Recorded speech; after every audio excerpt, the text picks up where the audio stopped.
betöltjük így mi a nyilvessző. Itt ezzel a mancsot, itt fogod meg. Nézd csak. Úgy.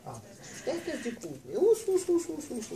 Aztán célzunk, és alul hopp, elengeded. Alul engedd el. Nagyszerű! Jó volt? Jöhet a következő. Na most dur bele, bum lesz.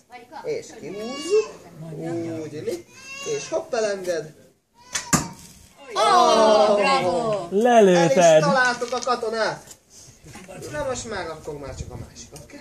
És húz. És hopp, elenged. Nagyon, gyere, húzzuk ki a nyilvesszőket, jó? Gyere velem. Gyere, kihúzzuk onnan a táblából. Megkapaszkodsz benne és Meghalt szegény katona. az. Na, akkor ezt is kihúzom.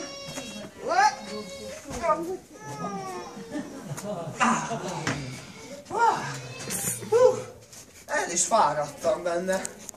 Na mindenit. Az ilyen lövések a legjobbak az ellenségek ellen.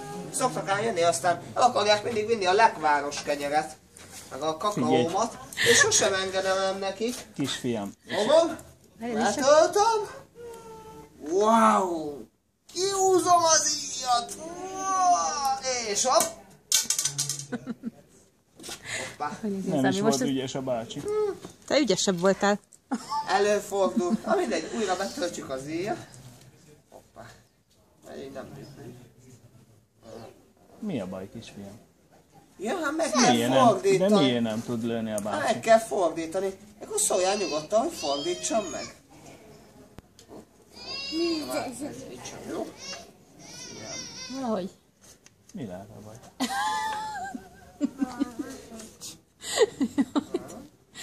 Nézd csak, Nem? nem jó? Sőt.